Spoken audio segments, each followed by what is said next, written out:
Welcome to Guest of the Year. I'm the host. My name's Mike. This week's guest setlist curator is photographer Bob Minkin. Over his 40-year career, Bob's photographs have been featured in Rolling Stone, Time Magazine, Relics, his hometown Marin Magazine, and many more. Many of his iconic photographs of the dead are featured in Just Jerry, Just Bobby, and the upcoming release Just Phil, books focusing on each titular member. You can order Just Jerry and Just Bobby now via the link in the description. Welcome, Bob. Hi, thanks for having me. This week's prize pack is generously being provided by Sunshine Daydream Dyes. Aaron of Sunshine Daydream Dyes is a creator of small batch wearable art, including handmade batik and ice-dyed clothing. Also, tapestries, embroidery, hand-embroidered patches, pants, and overalls. Aaron learned the art of batik in college and quickly fell in love with the process. Her batiks are drawn, waxed, and painted by hand with a focus of detail and consistency placed into each shirt. No two pieces are exactly the same. Erin is a full-time art therapist who, in 2015, turned her passion for art making and the dead into a small side business. Look out for her seasonal releases in custom batik, tie-dye, and embroidery work at sunshine_daydream on Instagram and Sunshine Daydream Dyes on Etsy. Both those links are in the show notes. Alright, here's how the game works. We'll play the first part of a Grateful Dead live track, and each contestant will use the messaging system to silently guess which year the performance is from. Contestants, who are all on a video conference together, can message in their guesses at any time during the clip or in the 10 seconds after it concludes. Whoever is furthest from the correct year is eliminated. The last two Deadheads standing will hear 3 tracks, and whoever is furthest off from the correct year in aggregate wins. We've got a record-setting 6-time defending champ Steve here with us, and we'll meet the rest of the Deadheads in a moment, but first, without further ado, the Grateful Dead.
This morning, my best friend was... The guesses are in. He was a friend of mine at Bellarmine College on December 7th, 1968. Bob, take it away. So I love that song. I love the way the Dead do it. I love the way other bands do it well as well. I was reading about the song, how it was first recorded like in, I think, 1939 or so. But everybody seems to change the lyrics on it. Dylan, the Byrds, Dave Van Ronk. I mean, everybody. And I just loved Jerry's voice, and the poignancy of the song just always impressed me. The versions I listened to mostly were from like 69 and 70. So I was looking for a version that I hadn't listened to before. And I was like, oh, wow, 68, that's going to throw a zinger on it. Because I always associate that song with 69 and 70. Well, everyone else associates that song with 69 and 70 as well. Steve, Warren, and Gunnar all guessed 69. Lars guessed 70. Sorry, Lars. Warren is 49 from Toronto. Warren, you guessed 1969, and you're on to the next round. Nice work. What'd you hear there? I heard he was a friend of mine. It sounded like 1969 because that's what I associate that song with. I wouldn't have been able to distinguish that from December 68 in any way. Well, nice work. You're on to the next round. As is the 6-time returning champ, Steve, who's 51 from Lincoln, Nebraska. Steve, 69. I associate that song with 1966. Those are the 66 versions are the ones that are in my DNA. And I think I've only heard one other version from that wasn't 66, and that was from 69. And the dynamics, and I heard TC in there, I think, and Garcia's bends on the guitar before they started singing had I don't know, I felt like 69. Sure. Also going on the next round is Gunnar. Gunnar is 59 from Roy, Utah. Thanks for being here, Gunnar. Why 69? Well, like Steve said, Garcia's guitar at the beginning kind of had a Working Man's Dead vibe. And I was also I was hearing what I thought was TC, and that was the big sway factor for me, because when it first started, I was sort of leaning towards 1970, but hearing TC is what kind of sold me on 69. I can't say that I've heard a whole ton of versions of that song. I always default to the Springfield Creamery 1972 version, you know. That's where I came from. Do you find that picking out TC can be difficult? Because it is for me. It is difficult. It's very difficult, because the big difference is TC is a little bit more melodic than Pig, you know. But he's always kind of buried in the mix, in my experience. Bob, you started photographing the band a little bit after TC's time, but I'm wondering if you've had any run-ins with him. Yeah, I've met TC. I'm friends with TC, and I've got a chance to hang with him many times. I mean, in the modern era. I can't say that word. He's really funny, and he has a memory like you wouldn't believe, and he's also smart as a whip, man. Does he have any like a Pete Best complex to him, where he's like, shit, you know, like? I don't know if he does. If he does, I never saw it, and he probably got over it about 40, 50 years ago.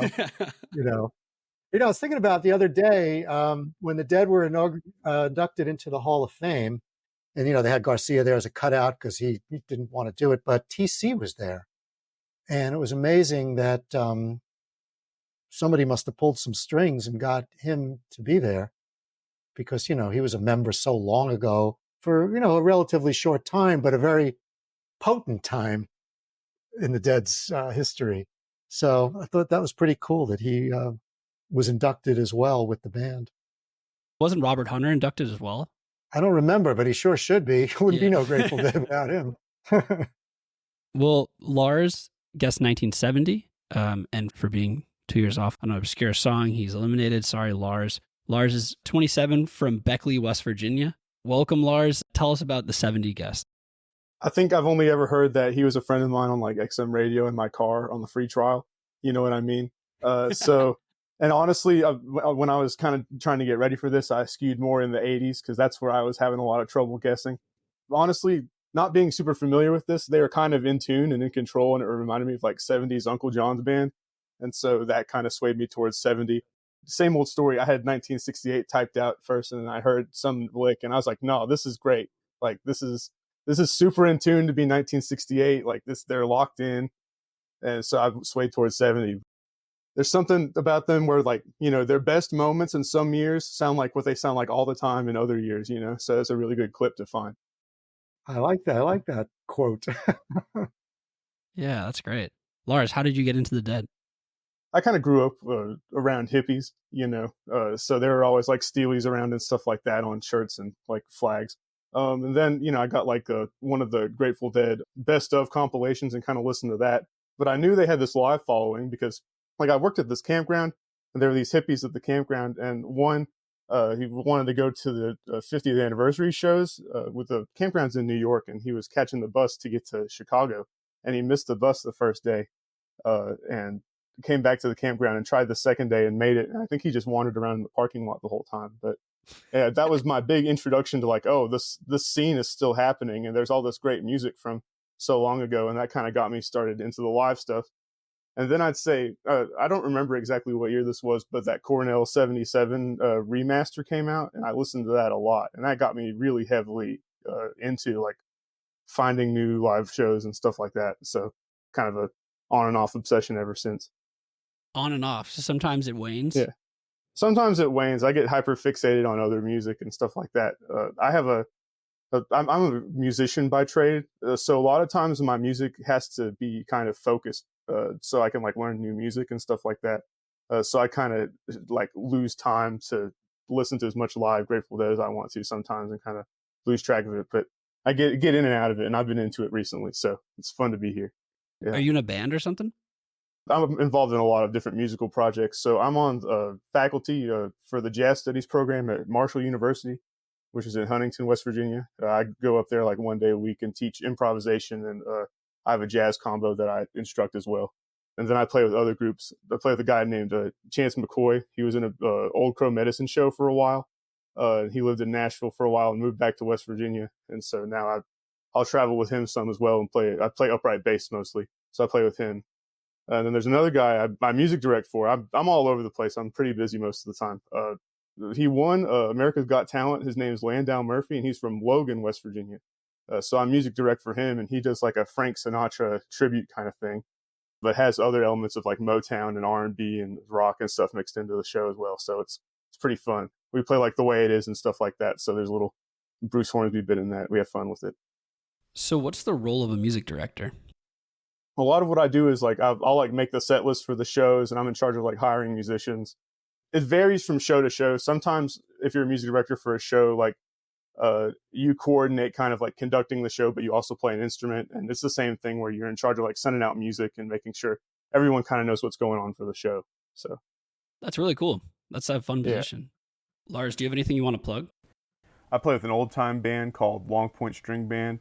We've been together for like 8 years now, played a lot around West Virginia and stuff. We're looking to do some touring in the Mid-Atlantic region coming up here soon, so keep an eye out for that. Again, it's called the Long Point String Band.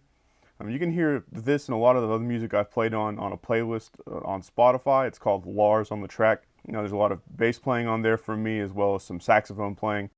Sax was my first instrument, and I do a lot of that still. So yeah, again, that's called Lars on the Track on Spotify.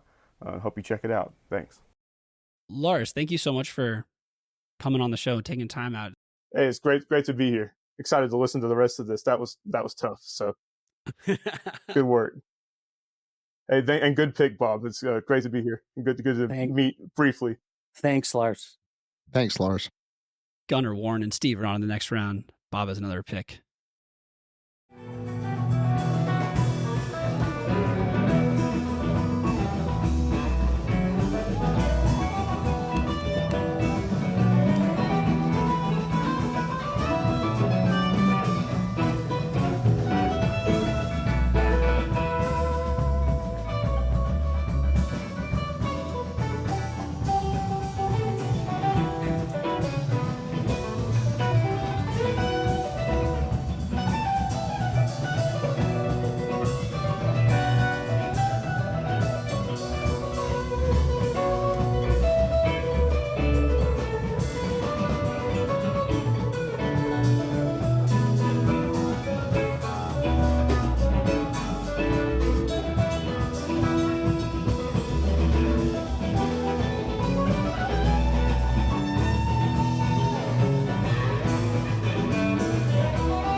Bob, you came to play. Yes, I did. I didn't come here to make it easy. It was the other one at the Melkweg in Amsterdam on October 15th, 1981. Oh my God. Bob, tell us about that one. So that was my first time to Europe. And when I heard about these shows were happening, I figured out like I wanted to go. So I couldn't find anybody to go with. So I went myself. And at the show in Rüsselsheim, the Rock Scully said that the next two shows in France were canceled and the next show was going to be in Paris. But one of the people I met on the tour was kind of new, had inside information and said, they're going to play at this club in Amsterdam. That's where we should go. This was from the first night, the 15th. And it's close, dear to my heart, because, it was a great experience for 22-year-old deadhead, first time in Europe, being right up on the stage, right in front of Phil and Bobby during this. And I remember during this other one, I remember closing my eyes and looking down and saying to myself, I'm never going to forget this moment as long as I live. So, and the thing that makes it an added twist is, of course, Jerry and Bobby were playing not their typical guitars. So that throws a little, zinger on it, where it kind of can kind of distort what you're thinking, what year it's from. So sorry. Is this the show that they didn't have any of their own instruments? Well, it was just Bobby and Jerry. Okay. Phil had his bass. Jerry had a Yamaha, like a store-bought Yamaha guitar, and Bobby had a Telecaster look-alike guitar. The drum setup was much simpler. Phil had his bass, like I said, and Brent was playing whatever rented keyboard they had. But Jerry still sounds like Jerry, no matter what guitar he plays. And Tiger was the guitar on the tour. But, a lot of people said it was borrowed, this, that, and the other thing. And I finally asked Steve Parrish, so what was the deal? So the deal was that he didn't want Garcia and Weir's guitars to kind of go on this kind of loosey-goose thing to Amsterdam. He wanted it to go with all the equipment safe and sound to Paris for the next show. And he didn't tell Bobby and Jerry that, and they were really like kind of freaked out a bit. So he said that day they went to a music store in Amsterdam and bought those guitars. And he said it was just funny because the young guys working in the music store had no idea who they were. And I asked them what happened to those guitars. And, it was probably given to somebody and they just disappeared. Well, Steve Parrish's unilateral decision to get new instruments reverberates through time 40 years later because it eliminates our 6-time defending champ Steve, who guessed 71, Warren guessed 72, and Gunnar guessed 78. We'll get to Steve in a sec, but Gunnar, you were closest. You're on to the final. You guessed 78. Tell us about that choice. I'm dumbfounded that I was the closest. The big thing that I was hearing there was I thought I heard Keith. So that's sort of what I was going by. I can't believe that Steve is going away. I can't either. Well, it does have an old sound to it. I mean, I will say that, in defense of picking 71 and 72. Yeah, Warren, why did you choose 72? I was obviously wrong. I was lost. I was confused when the music came on. But I thought it was lively, like an early 70s. Jerry seemed like he was in control, but on hindsight, it clearly wasn't. So I can't explain it. I know that typically when I hear these songs, I know, when it's something I know right away. I never really got my head around that. Maybe it was the different instruments. I didn't hear Brent at all. Not sure why. That's where I'm at. Not a good explanation. I screwed up, but I'm really feel like this is a massive, massive fluke that Steve, we caught him on a really soft moment. I've heard the last 6 episodes and I've never seen you make a mistake. All right, Steve, you're a legend on the show. You've won 6 regular season games in a row, but you also won the whole Tournament of Champions. The only thing that could get you out was them not using their own instruments. Tell us about what you heard on this track. Well, I feel like an idiot. Well, not really, actually. But I mean, when you said Milk Veg, I just went, "Oh my god!" Because like that was one of my first tapes. I've heard that so many times, but I have the video, that single camera weird tube shot video from those shows. Like I know those shows. I know the story of the instruments. But what I heard an audience tape from 70 or 71. I couldn't tell if there was 1 or 2 drummers, and my head was stuck on like the spring 71 shows. That's what I was hearing. I was hearing Garcia's guitar, like that peanut guitar, and the chords that Weir was playing and some of the phrasing. I'm like, that is April 1971, man. And then I thought, well, shit, maybe there's 2 drummers. I can't tell. I played the game. I lost. That's it. Well, my hat, for the record, I just had this premonition. I'm like, tonight's the night I go out, because I had a feeling you were going to come with some shows. It wasn't going to be like, here's Spring Tour 77, Scarlet Fire, boom, boom. But I want to thank Mike and everybody for playing for, I mean, this has just been, like I've told Mike on a number of occasions, like this is and I think Rich from a couple episodes said it too. It's like, it's so nice to know that I'm not crazy. Mm-hmm. Sound pretty That's normal what to I'm me. saying. So, yeah, I don't know, man. I'm thrilled to have had the opportunity to do this, and I'm also thrilled for other people to play now. And we'll see what happens. Thank you. I'm excited. I enjoyed listening to you, and I'm excited for. I don't feel like Gunnar and I will have knocked you off if we win, but Well, you absolutely did. Like this. What's really funny is this last week I've been listening to George Harrison's album All Things Must Pass. And so there you have it, right? Well, you impressed us for many weeks, and you moved everyone last week with your story, Steve. Thanks, I'm man. so glad we were able to get it in. Yeah, I've thank been you. getting emails about it and Instagram comments about it, and you're the man, Steve. Thanks. I Thank you. appreciate it. It was nice meeting Absolutely. you, You Steve. all you guys. Yep. And Bob, your work, it's in my house, so I mean you're omnipresent in this world. And so I just appreciate everything you've done over the years for sure. Thanks, man. Appreciate it.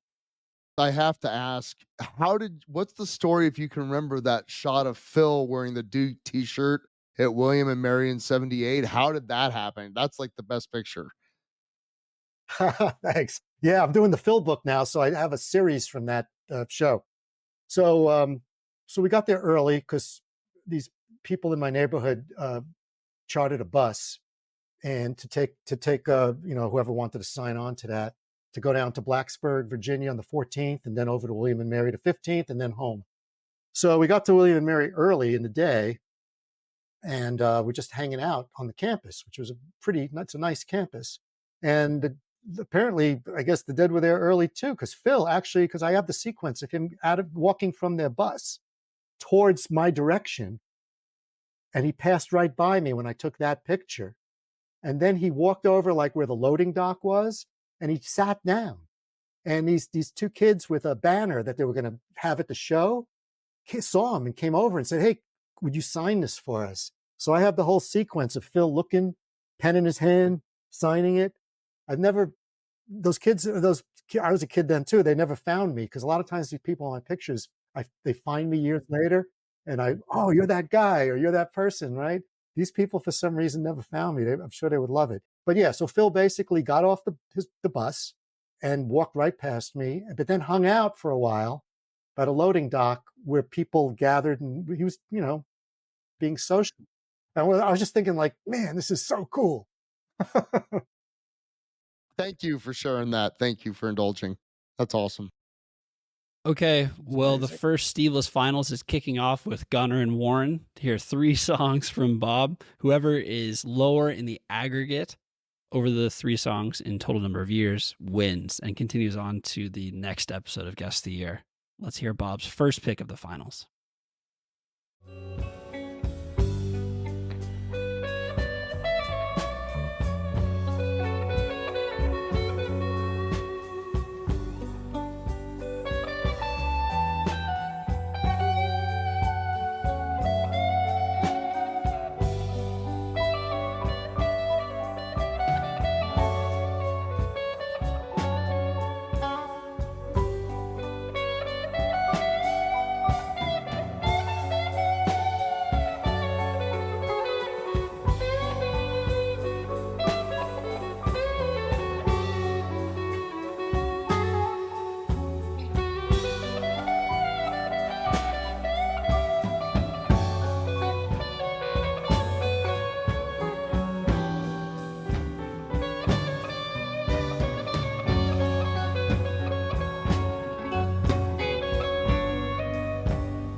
So that was Comes a Time at the Palladium on May 4th, 1977.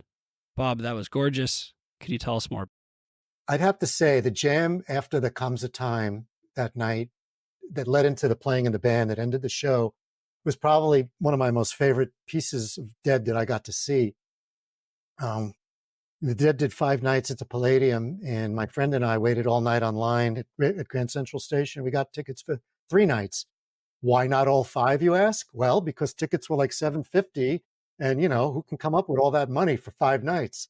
Since I was already going to Hartford, and so I had enough for 3 nights. So we picked the first night, the 29th, and the last 2, the 3rd and the 4th. And the 3rd and the 4th, we had the same seats both nights, 5th row center, in a theater show. And it was a Wednesday night. I was, the waning days of high school. And, it's a Wednesday night, just after being in school all day, take the subway because I lived in Brooklyn, take the subway into Manhattan to the Palladium. Why not do acid on a Wednesday night? And when you have to go to school the next day.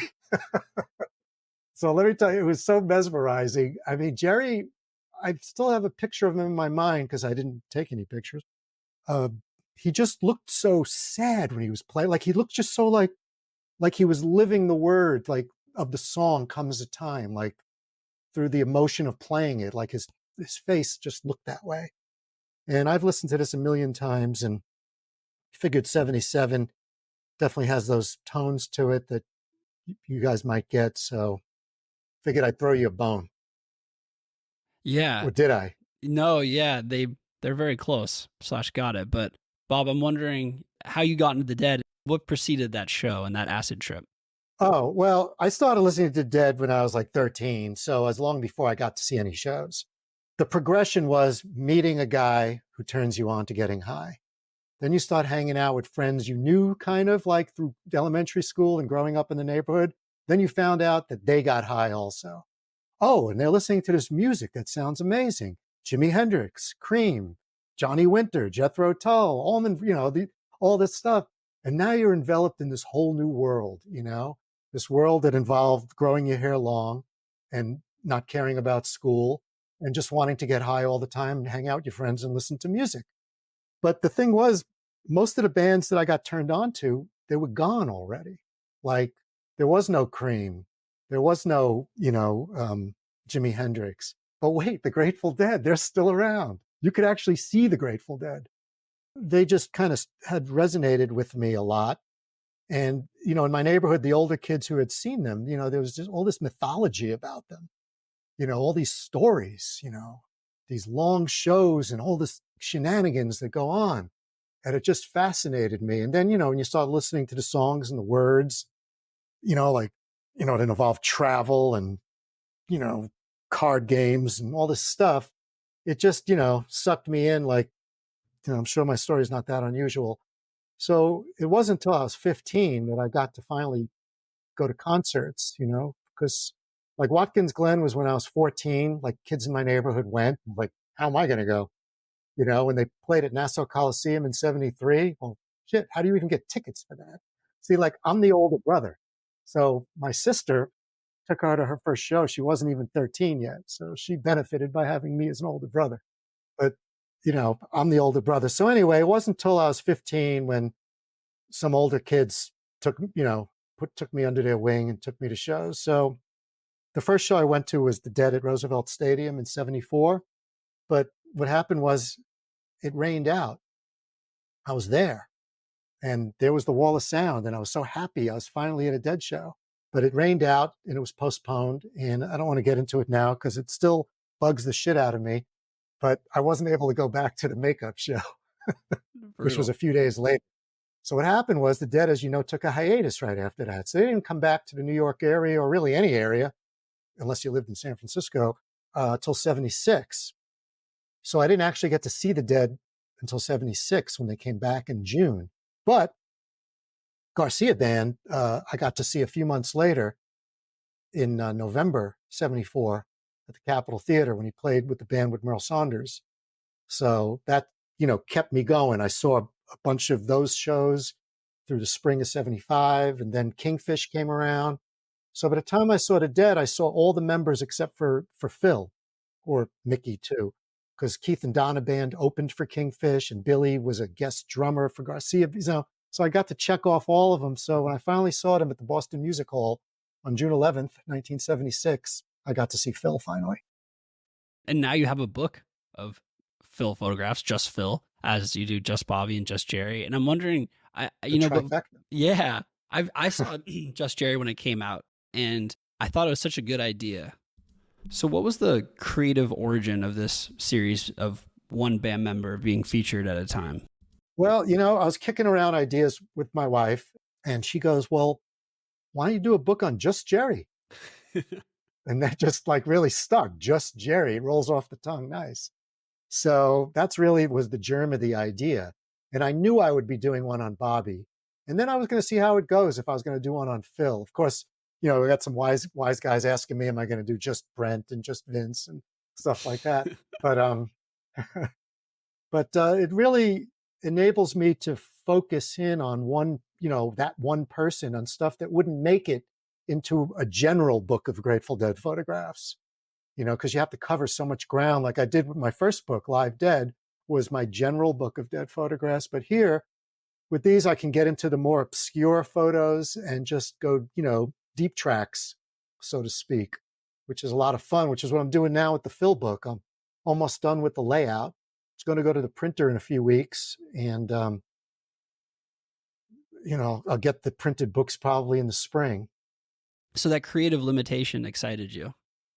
Yeah, you have to have a parameter, because without a parameter, it's like wide open. It's too much. You get paralyzed by too many options. So, I want to do another book on just focused on the my New York photos, like living in New York, not just Grateful Dead, but everything else. I mean, like in the 70s and 80s, like Bruce Springsteen at the Palladium in 1978, Paul Butterfield and Rick Danko at the Lone Star Cafe, Jethro Tull at Madison Square Garden in 78. I have all these great photos that mostly haven't been seen much because the Grateful Dead stuff, seems to somehow get out there more. But I want to do a book just focused on the tri-state area, all the venues, the Beacon, the Capitol, and all that stuff, all the clubs in Long Island. So that'll be a future one. How's your hearing?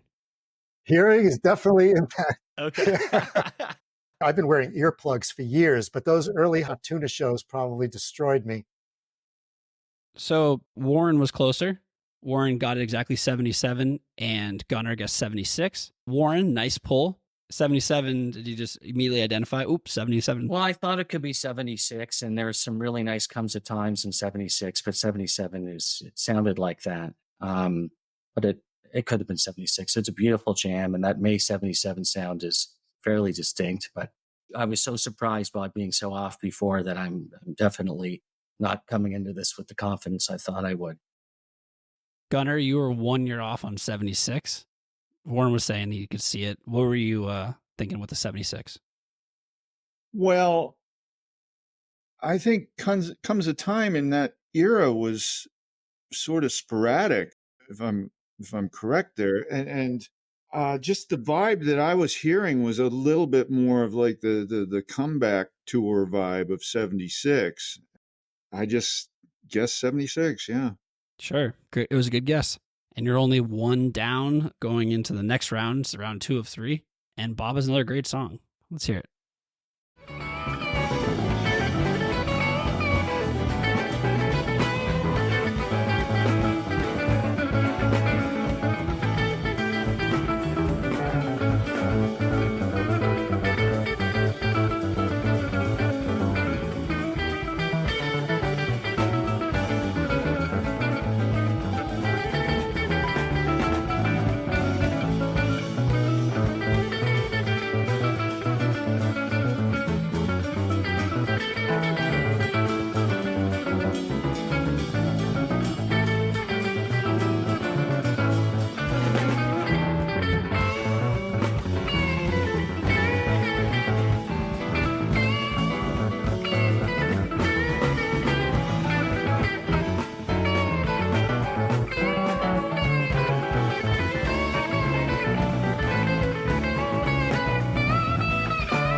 right, the guesses are in. It was a jam at Tivoli Concert Hall in Copenhagen, Denmark on April 14th, 1972. Bob. So this popped into my radar only recently, even before this show, I was even thinking about this show. I was visiting my mom last month in New York, or New Jersey, actually, while I was there, hit a couple of Bobby shows at the Capitol.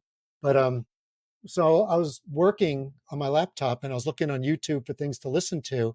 And this thing came up. And if you look it up on YouTube, it's called Grateful Dead Feeling Groovy Jam Medley, 10-song mashup. And I just let it roll. And it went from like 69 to 74.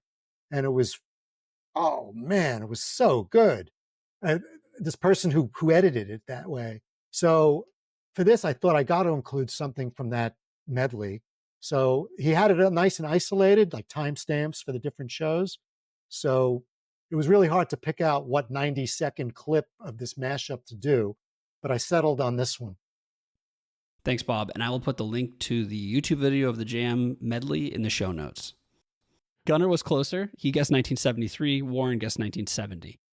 So Gunnar ties it up. They are both 2 years off in total after over 2 songs. Gunnar, only 1 year north at 73. What were you thinking there with that guess?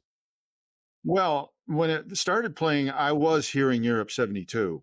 But the thing that threw me off was during that jam, all of a sudden I thought I was hearing an Eyes of the World jam from 73, and all of a sudden I'm like, no, it's not 72, it's 73. So you can sort of hear, listening to that there's sort of the seeds of the jam that went into Eyes of the World a year later. Wow. Some deep listening there, Gunnar. Nice work. That's amazing.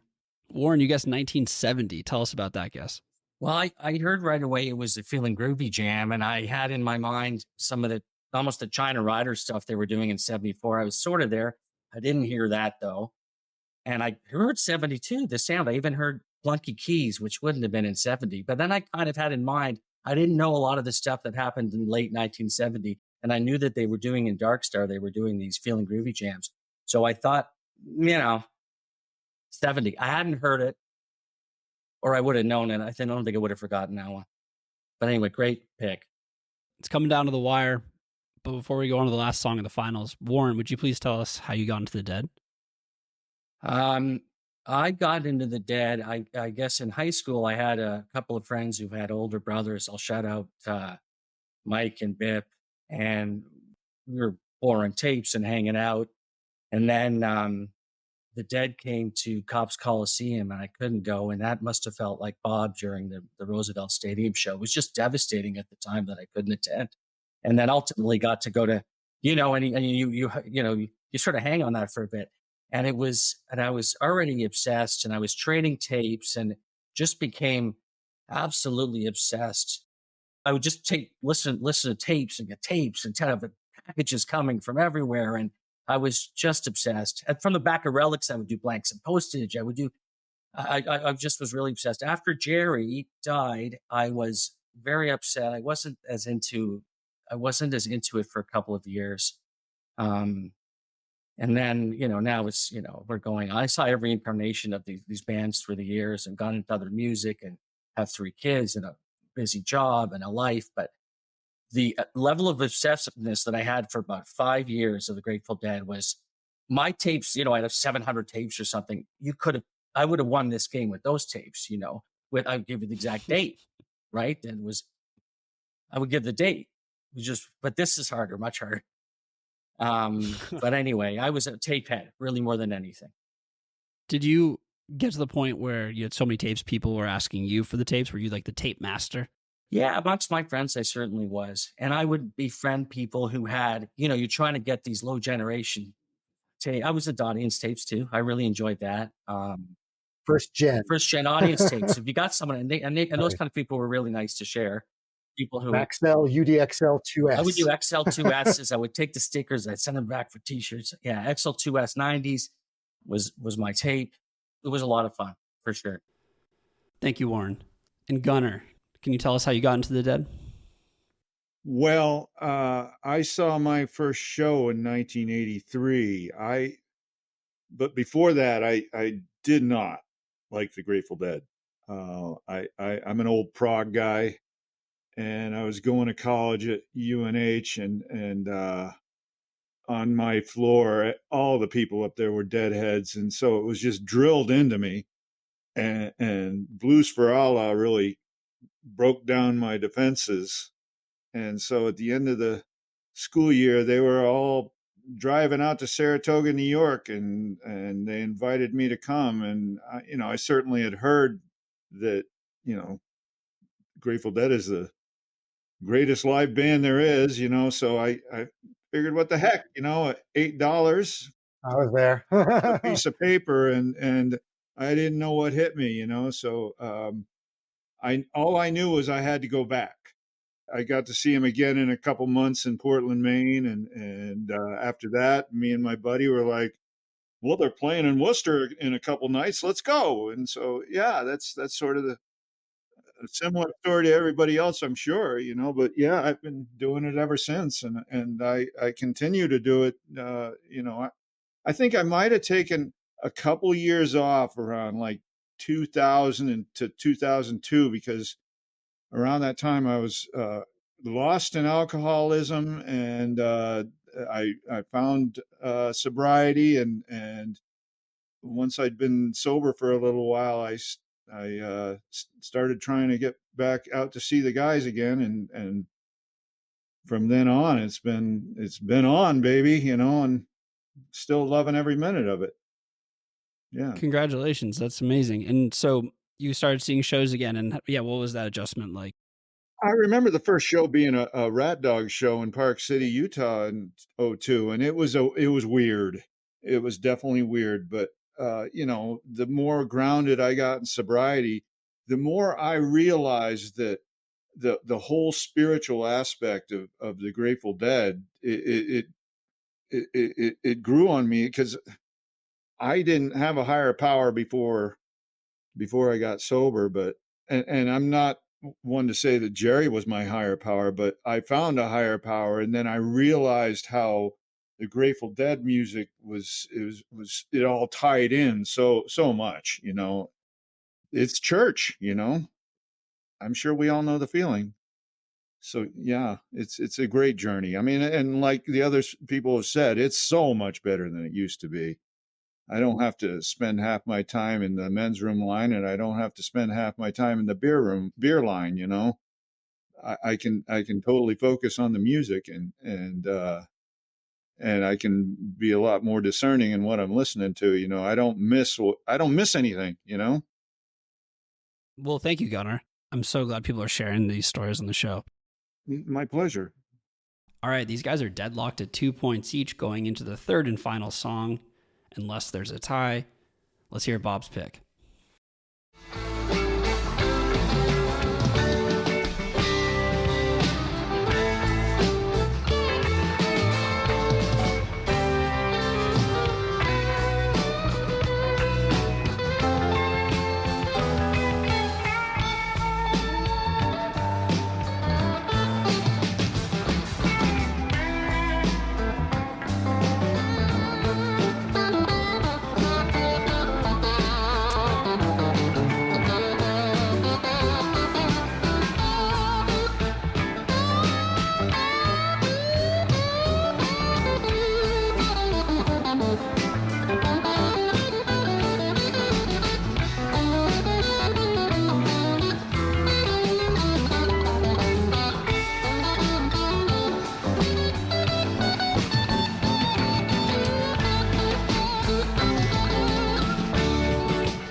There's some singing.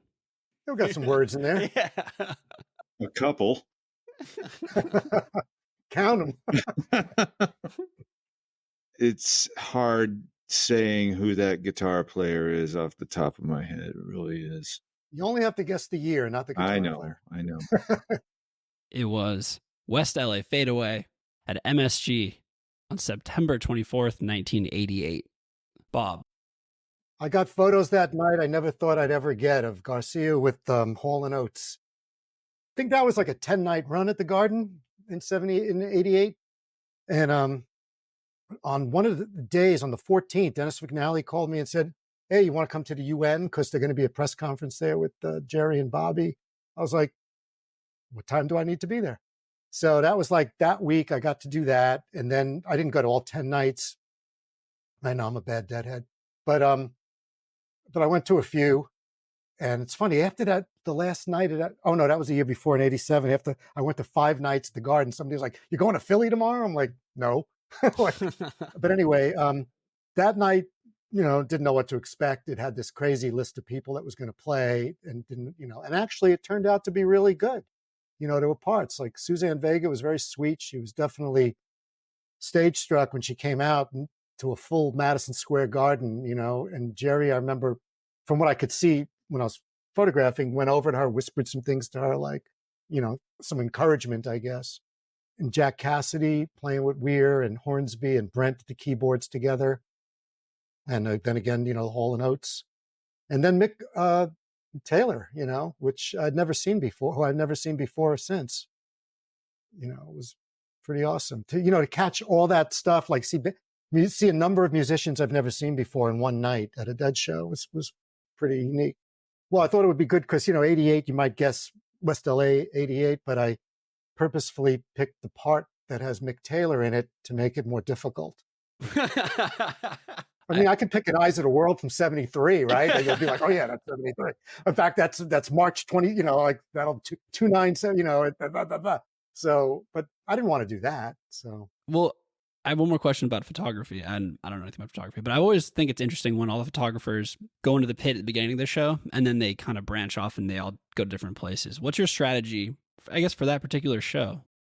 Right. Well, it really depends on the show. It also depends on the lighting. Like, why is one night like I have a lot more shots of Bobby than Jerry, or more of Phil than, because the lights were better on those people that night. It's really about like the lights, like if they're good on the person, because if the person's doing something, an amazing expression, but they're in the shadows, especially back then with film, which, you had a lot more limitation. So you really just wait for the lights to do certain things, and, for those good expressions and interactions between the look of Jerry giving over to Bobby, things like that. That's what, I'm sure most of the photographers are looking for the same thing. And that's what I'm looking for and waiting for those moments. You don't want to be like looking the other way or talking to somebody, have the wrong lens on. That's happened. Like it's a shot where you need a close up and I have like wide angle on, or vice versa. And you're frantically switching lenses, Do you ever worry that you're going to like catch their eye and they're going to like look at you? That's why I would hope that would happen. Oh, you wanted to. Because they know you at this point, because they know like, oh, there's Bob. Maybe I'm overthinking it, but I feel like that might be awkward or something. Yeah, but I mean, back then they certainly didn't. One of my favorite shots I ever took was at the Grateful Dead at Winterland, 12/29/77. The first shot I took, which was when where they were tuning up to do Jackstraw, and I was right in the front holding a camera up. And sometimes somebody's holding a camera, your eye just like looks, inadvertently looks at them. And I think that's what Jerry did. He looked straight at me, and I was just like, and I just love that shot. But that's rare, it happens, but it's not often that you get a direct look, Well, Gunnar got it exactly. 88, Warren guessed Amazing, 87. Gunnar, congratulations. You're the new champion of Guest of the Year. First new champion in a long time. You earned it with that 88. Wow. How did you diagnose it? Well, what I was kind of hearing when I could tell it was a different guitarist, which was right away, was I kept thinking of the Santana guest spot at Calaveras County, and that was 88, I think. That benefit show was one of those that I was kicking myself for not getting to, but I didn't really, honestly, I didn't go to a lot of New York shows, but because I was living in New England at the time, but I got down there once in a while, but I missed out on that. Of course, it was a hard ticket to get. Yeah, I just took a stab in the dark there. I was kind of thinking about, was there more guest spots in 87 or was it 88, and I sort of just guessed on 88. Tough competition, guys. You all did great. And Bob, gosh, this was a toughie. I mean, the whole show was tough, Bob. Oh, well, there was more didn't get to, but Warren, your guess 87. Tell us about it. I didn't know who the guitarist was, and I just guessed 87. It sounded like it was somewhere between 87 and 89, just by the band. And I know they were playing it a lot in 87. I thought it might have been the guy from Los Lobos or something. I think they might have played in there. I didn't know what it was, but I knew it was 87, 89, and I just took a stab. Bob, thank you so much for coming on the show. And you're welcome. It was a lot of fun. All I had to do was pick the songs. You guys had to do the hard work. Again, Bob's books, Just Jerry and Just Bobby, are in links to them are in the show description, and Just Phil it's coming out this year. May. I should have it. May. Hopefully. So you can follow along. Bob, his Instagram will be in the show notes as well, and you can get updates on Just Phil. But Just Bobby and Just Jerry out now. Thank you, Bob. No, you're welcome. It was a lot of fun and great to meet you all. Great to meet you, Bob. Yeah, thank you so too, much. Gunnar. Thanks, everyone. And thank you so much for listening. For all those show links, including our YouTube channel, go to guesttheyear.net. And if you want to be contested on the show, sponsor the show, or make comments and ask questions, email us at info@guesttheyear.net.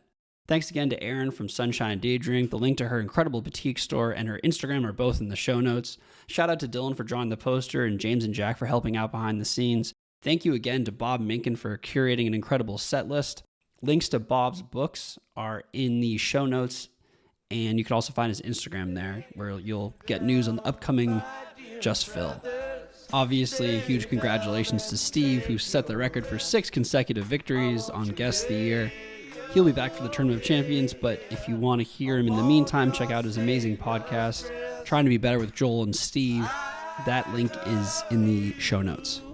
Thank you so much for listening again. Thanks to the amazing tapers whose recordings made this show possible. Congratulations to our new champ, Gunnar.